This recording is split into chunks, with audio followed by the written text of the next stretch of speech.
IELTS Listening, Pretest version NP113. You will hear a number of different recordings, and you will have to answer questions on what you hear. There will be time for you to read the instructions and questions, and you will have a chance to check your work. All the recordings will be played once only. The test is in 4 parts. Write all your answers in the listening question booklet. At the end of the test, you will be given 10 minutes to transfer your answers to an answer sheet. Now turn to Part 1 on page 2 of your question booklet.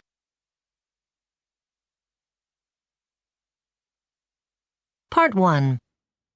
You will hear a telephone conversation between a customer who is interested in joining a car club scheme and an agent of the car club.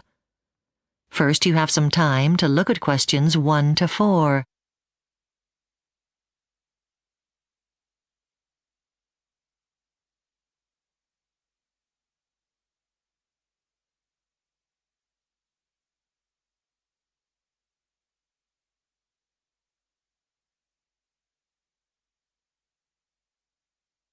Now listen carefully and answer questions 1 to 4. Good morning, Citywise Car Club. Lorna speaking. How can I help you? Good morning. I was wondering if I could get some more information about joining your car club. How does the scheme work exactly? Of course. Well, the main thing is that each member of the car club has access to our fleet of cars whenever they need one. So once you've joined, you just go along and pick one up at a convenient location and drop it off when you're done. This means you no longer need to own your own car. I've had a look at your website and it says you have cars in locations all over the UK, but I'd like to know which would be the closest to me. Certainly. If I can have your postcode, I can tell you that. I'm in London, so that's NW5 2JX. OK. So the closest location would be 3 streets away on Islip Street. Sorry, could you spell that, please? Certainly. That's I-S-L-I-P, Islip Street. It's not far from where you live. It's less than a mile away. OK, I know where you mean. It's not far from the school where I work. And how easy is it to pick up a car? Well, once you have your membership card, you just go along to the nearest location and find a car there. Then you simply place your membership card over the card reader on the windscreen in order to unlock the car. So then you can just get in.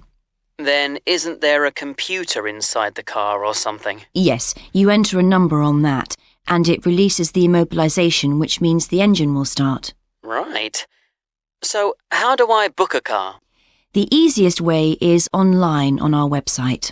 What about by phone? You can do it that way, but you will need to pay a small surcharge to use this facility. Before you hear the rest of the conversation, you have some time to look at questions 5 to 10.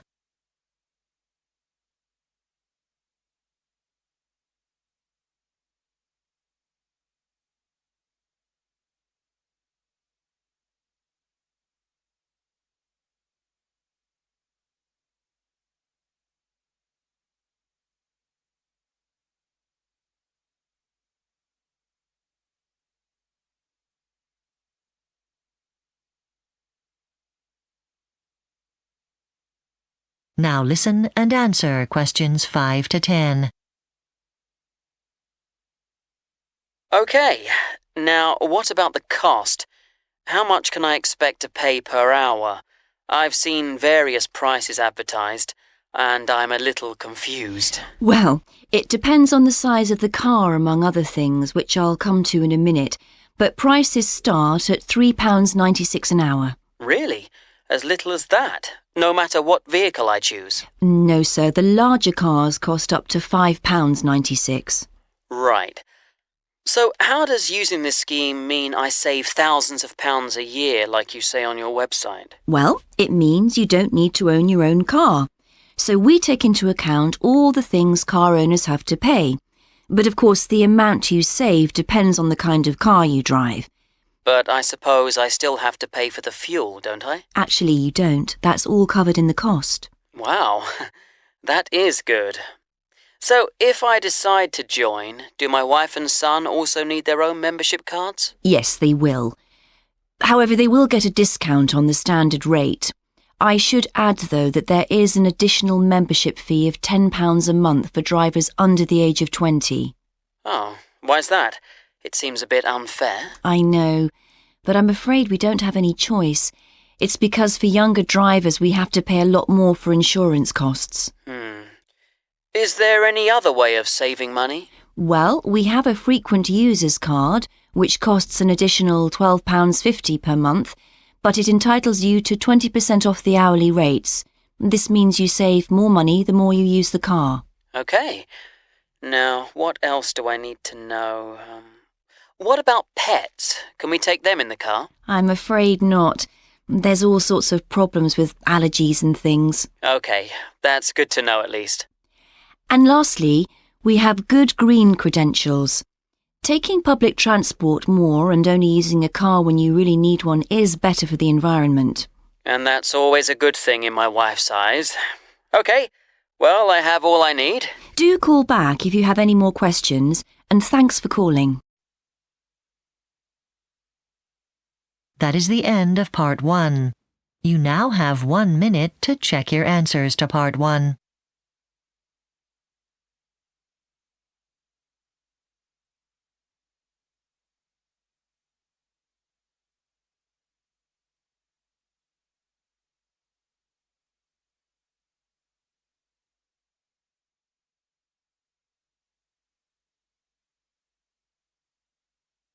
Part 2. You will hear a radio programme in which a woman called Tracy, who is a market manager in New Zealand, talks about her work. First, you have some time to look at questions 11 to 16.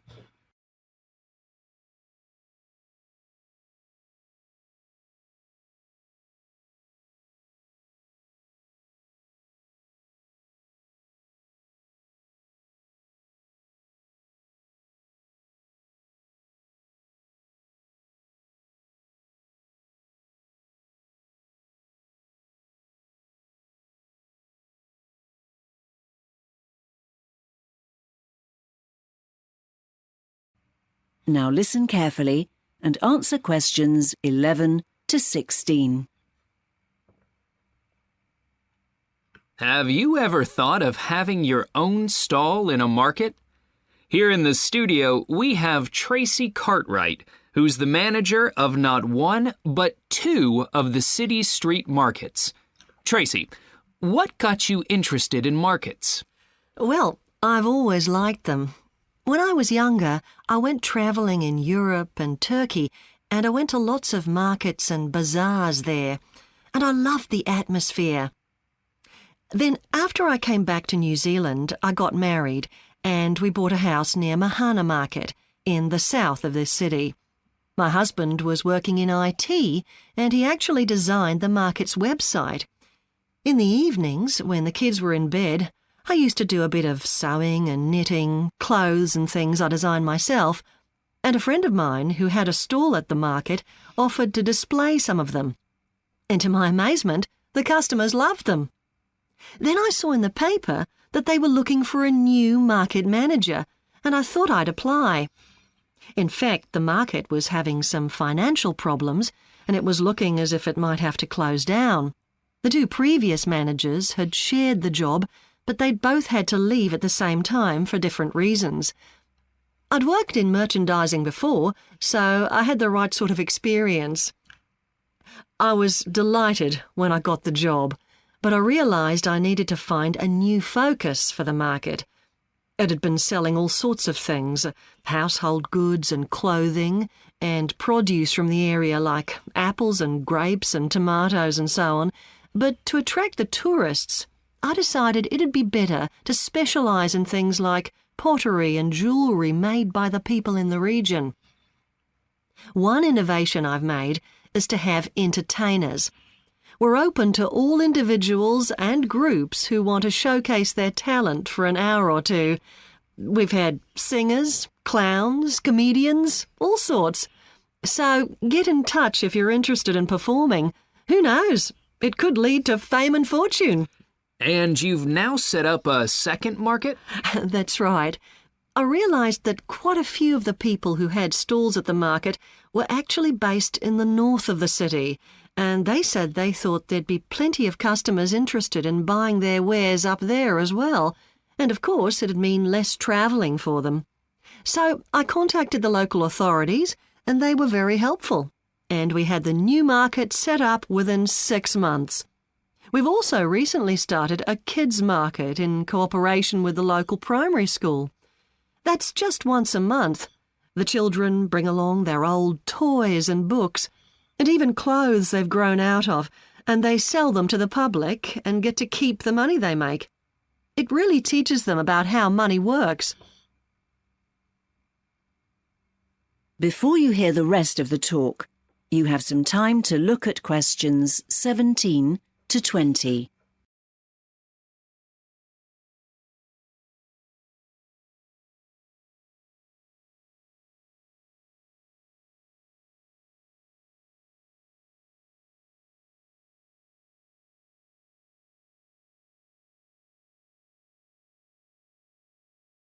Now listen and answer questions 17 to 20.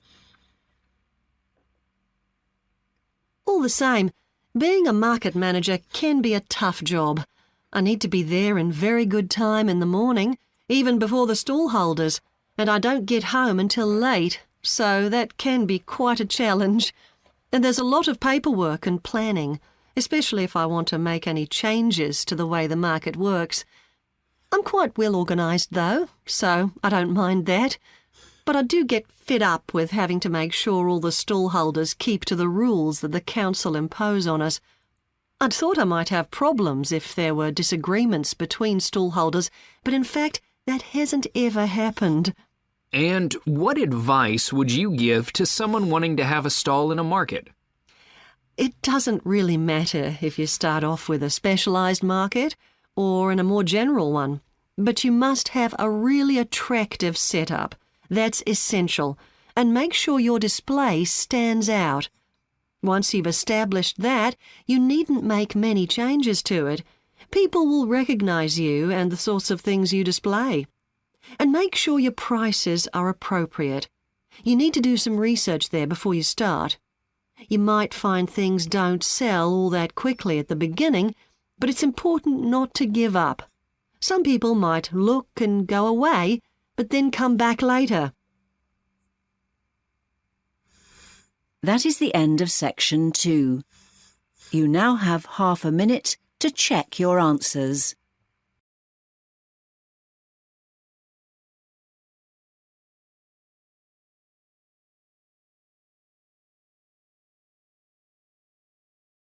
Now turn to section 3.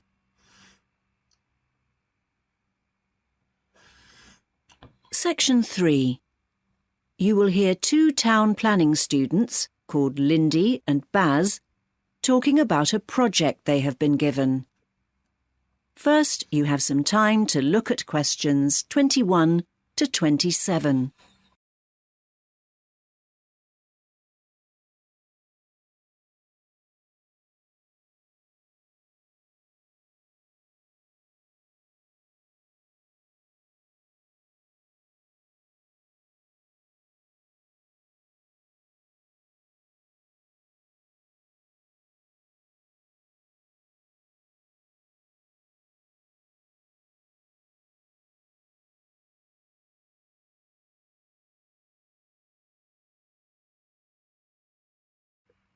Now listen carefully and answer questions 21 to 27.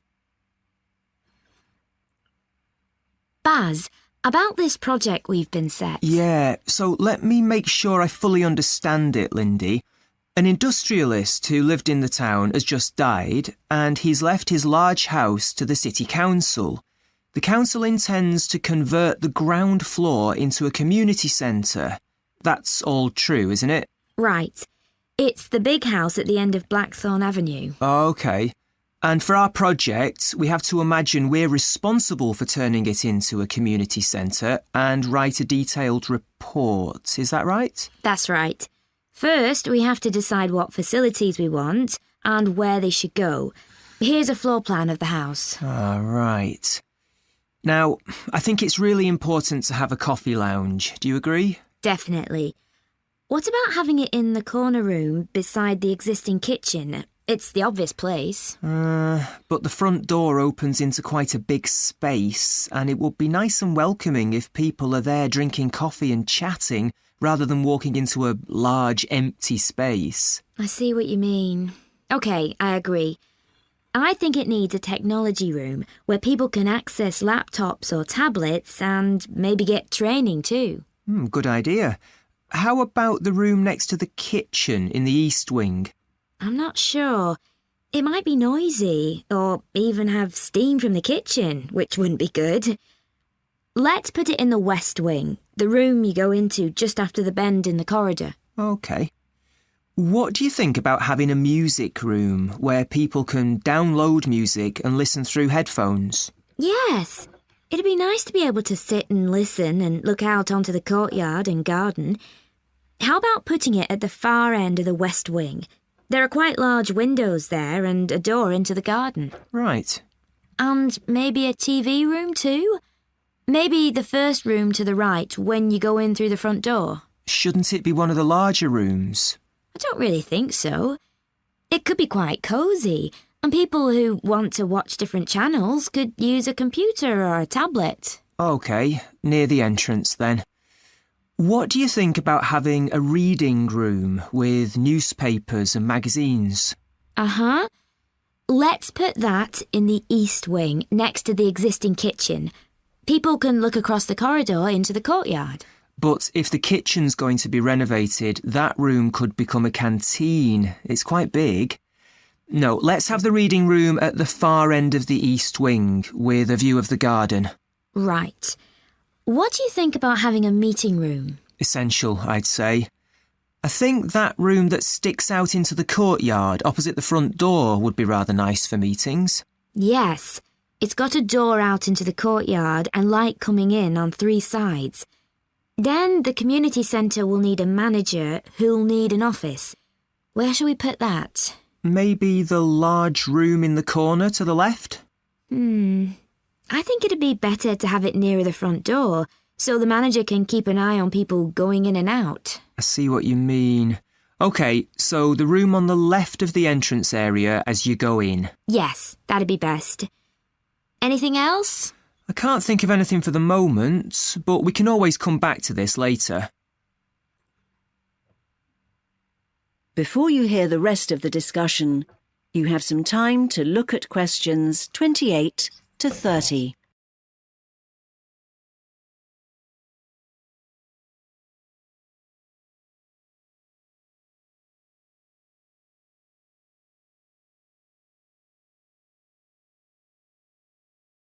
Now listen and answer questions 28 to 30. Let's sort out what we need to do before we start writing our report, shall we, Baz? We should probably write a section in it about community centres in general, what sort of facilities they provide, how they're funded and so on. I wouldn't mind doing that, if that's OK with you, Lindy. All right. And we need to look into the planning regulations to see how to get permission for changing the way the building's used. From residential to a community centre, you mean? Yes. I quite fancy doing that. Fine. I've thought a bit about how to research the history of the house, starting when it was built in the 18th century. It would be good if we could talk to some people who used to live there, or neighbours who knew it. Good idea. We can work on that together, as it'll be quite a big job to track people down, interview them, look at documents in the library's local history collection and so on. That's fine by me. That is the end of section 3. You now have half a minute to check your answers.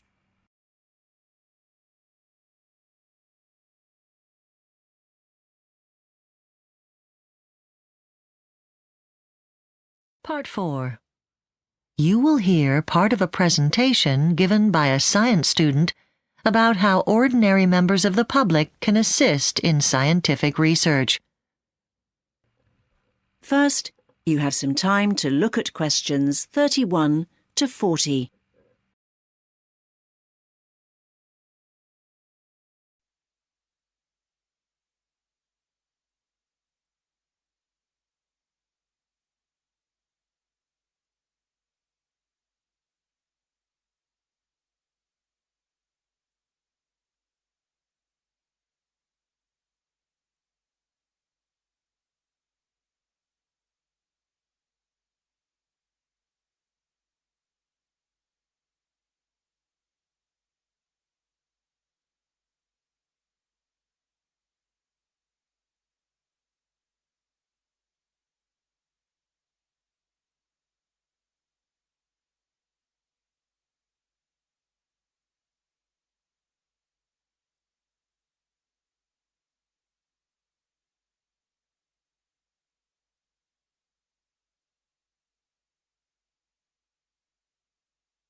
Hello everyone. Today I'm going to talk about how the general public sometimes get involved in helping scientists with their work. So, in many research projects, there's often a great deal of data to collect, and this is where ordinary people sometimes contribute to the process. What I mean by ordinary people is they are not scientists, and they don't even need a degree to participate in this sort of work. In fact, school students and even quite young children have taken part in some of the projects I'm going to be talking about today. I found that volunteers come from diverse backgrounds and have a wide range of skills.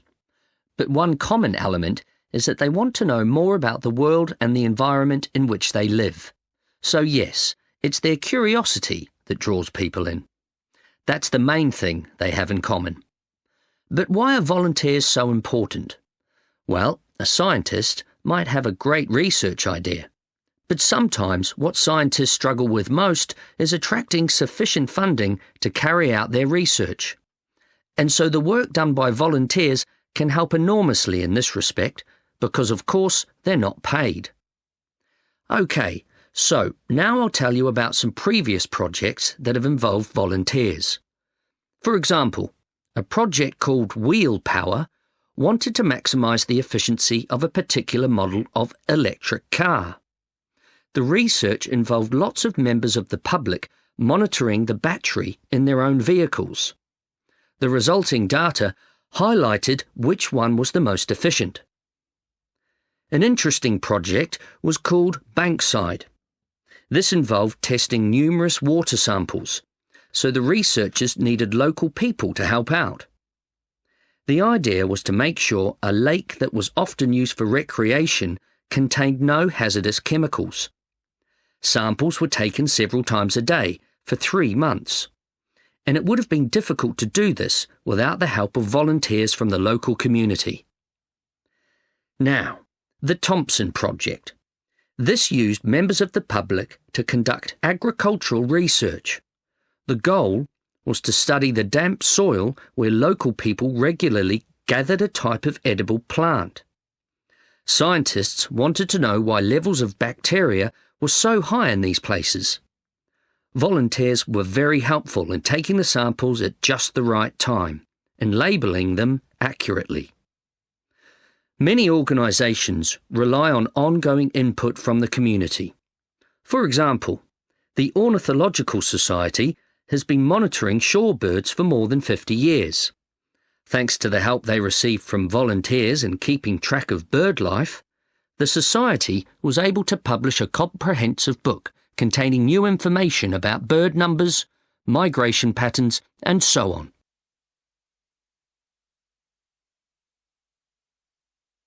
So now I'll give you an outline of the Insect Project, which was another study that made use of volunteers. It was a big project, and there were several groups involved. For example, what one group did was look at a number of insect species and compare the size of their wings, because these are an indicator of how healthy the insects are. One scientist designed a low-tech way to trap insects so they could be measured. Because the traps were so simple, the project was perfect for volunteers. The trap consisted of a plastic plate, and the scientists experimented with different colours to see which would attract the insects. Red plates didn't seem to work, and nor did blue, but when yellow ones were used, the insects were attracted to them. This may be because it is the colour most closely associated with pollen. So how did the plates trap the insects? Well, some lukewarm water was put into each plate, but when the insects landed in this, they were still able to escape. So then a drop of soap was put in to create a slightly sticky mixture. And this prevented the insects from escaping once they had landed, but didn't do them any harm. Now then, that brings us on to Newton Park. This is a protected park where ordinary people play an active role in research projects, and where they have also made some significant discoveries. For example, recently a member of the public was hiking in the park when she saw a mushroom she didn't recognise.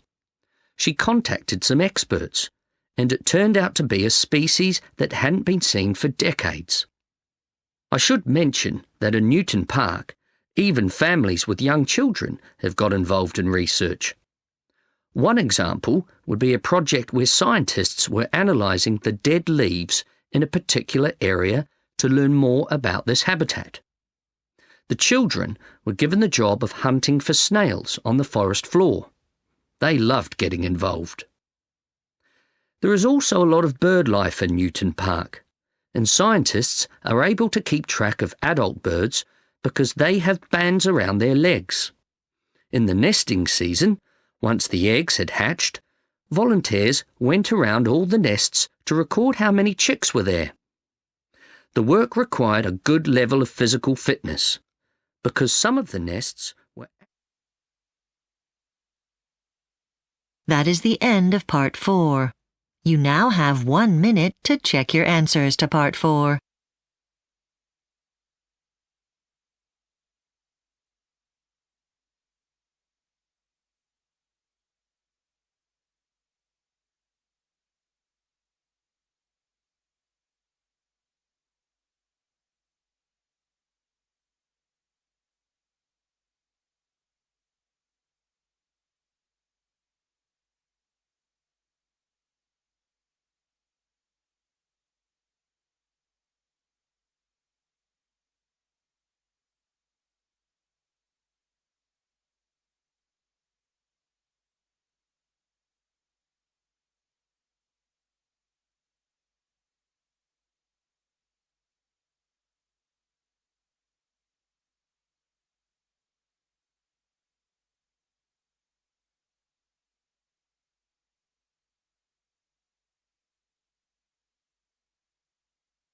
That is the end of the listening test. You now have 10 minutes to transfer your answers to the listening answer sheet.